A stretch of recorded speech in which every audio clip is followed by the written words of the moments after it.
Bienvenue sur Africa 24 pour cette nouvelle édition du 12-15. Voici les titres de l'actualité. La lutte contre le terrorisme s'intensifie au Nigeria et dans ce combat, le Conseil de paix et de sécurité de l'Union africaine n'est pas en reste. Un gros plan dans ce journal. Scandale inédit au cœur du système judiciaire ghanéen. 12 hauts magistrats et 22 juges ont été mis en cause dans une affaire de corruption. Et puis c'est une des disciplines les plus attendues. Les finales d'athlétisme des Jeux africains Congo 2015 ont débuté ce mardi au stade de Kintede à Brazzaville.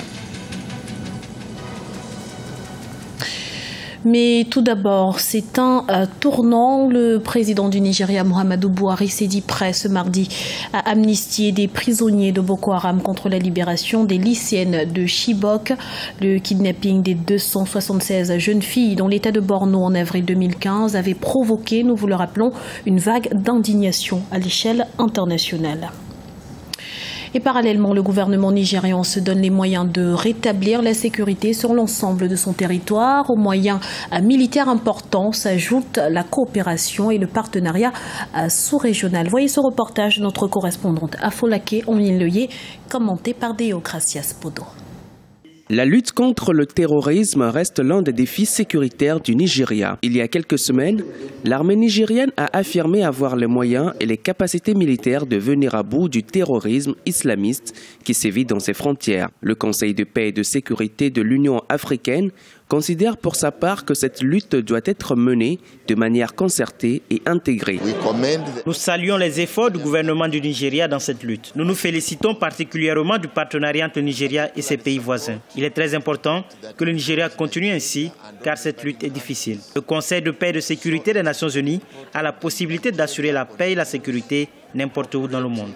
Donc, là où nous, Africains, nous faisons des efforts, nous espérons aussi que la communauté internationale nous supportera.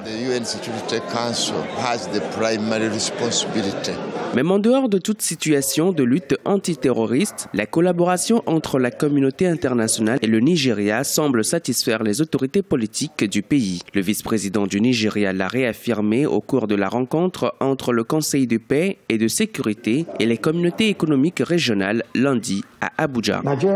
Le Nigeria a toujours souhaité une forte collaboration entre l'Union africaine et les communautés économiques régionales. L'exemple parfait de cette coopération est la CEDEAO. Le Conseil de sécurité et de paix de l'Union africaine a aussi félicité le Nigeria pour la bonne conduite du processus électoral qui a abouti à une alternance démocratique pacifique. Les nouvelles autorités du Nigeria promettent de venir à bout de la menace terroriste d'ici la fin de leur mandat. L'avenir politique de la République démocratique du Congo se complique. 7 partis de la majorité ont adressé ce mercredi une lettre au président Joseph Kabila lui demandant de ne pas se présenter pour un 3e mandat. Il demande par ailleurs au chef de l'État de respecter le calendrier électoral et de ne surtout pas repousser l'élection présidentielle prévue avant la fin de l'année 2016.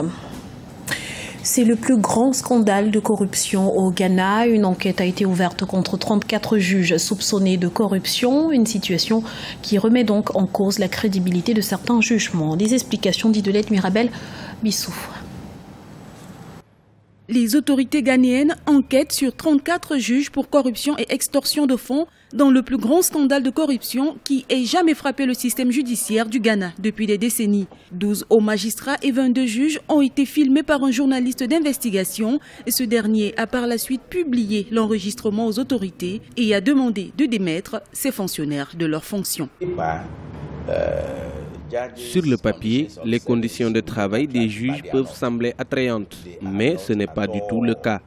Lorsque vous payez un juge de la haute cour, disons 7 000 cedi, soit 1 700 $ par mois, lorsque leur jugement porte sur des montants colossaux, c'est comme des banquiers qui payent grassement leur personnel. Le Conseil de la magistrature du Ghana, dirigé par le juge Jordi Naoud, a suspendu les 22 magistrats impliqués dans la vidéo 14 d'entre eux ont fait appel de la décision devant la Cour suprême, affirmant qu'elle était contraire à la loi et à la procédure. Le Conseil a également mis en examen les 12 juges de la Haute Cour en vue de plancher sur une éventuelle destitution. Ceci est un appel lancé pour mettre en œuvre le plus rapidement possible cet aspect de la lutte contre la corruption à l'échelle nationale. Cela nécessite une réorganisation de certaines de nos institutions étatiques qui ont été identifiées comme sujettes à la corruption. Ce cas de corruption intervient au moment où le Ghana se trouve aux prises avec un ralentissement de la croissance et des pannes récurrentes d'électricité qui ont provoqué le courroux des électeurs et porté atteinte aux entreprises. Le Ghana est classé 61e pays corrompu sur 175 par Transparency International. Dans le reste de l'actualité, le calendrier électoral a été dévoilé au Bénin et selon son contenu, les candidats à la présidentielle du 28 février prochain sont appelés à déposer leur dossier dans la période du 9 au 12 janvier 2016. La campagne électorale pour le premier tour de ce scrutin est-elle prévue pour le 12 février 2016 et durera à 15 jours alors que les grandes tendances sont annoncées pour le 4 mars 2016. Du sport à présent avec notre point quotidien sur les Jeux africains 2015. Les finales d'athlétisme ont débuté ce mardi dans le complexe de Kintélé à Brazzaville, une discipline qui sourit particulièrement aux athlètes ivoiriens. Voyez ce reportage de notre correspondant El Adjindjaï.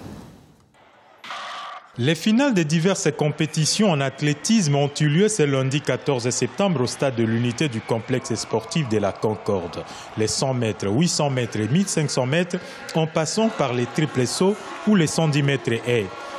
Aux 100 mètres, toutes catégories confondues, les athlètes ivoiriens ont démontré leur supériorité en remportant des médailles d'or. Je suis très content parce que ça fait 2 ans, j'ai eu 2 ans d'absence et c'était difficile pour moi de revenir.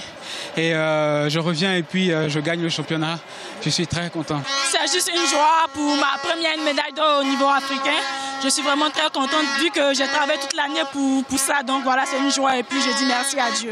En 800 mètres dames, la Sud-Africaine Castel Semeya a été encore plus performante et en a remporté la médaille d'or. En 1500 mètres hommes, c'est l'Éthiopien Mekonnen Gebremedine qui a occupé la première place. J'étais presque au bout de ma force, mais je me suis relevé et finalement j'ai gagné. Je suis très content, c'était ma finale. En triple saut, Tosin Oken et Olumide Olamke du Nigeria ont remporté respectivement les médailles d'or et d'argent. La compétition d'athlétisme aux 11e Jeux africains de Brazzaville se poursuit jusqu'au 18 septembre. C'était le journal de la rédaction. Nous vous remercions pour votre fidélité. Retrouvez dans un instant une nouvelle édition de l'information sur Africa 24.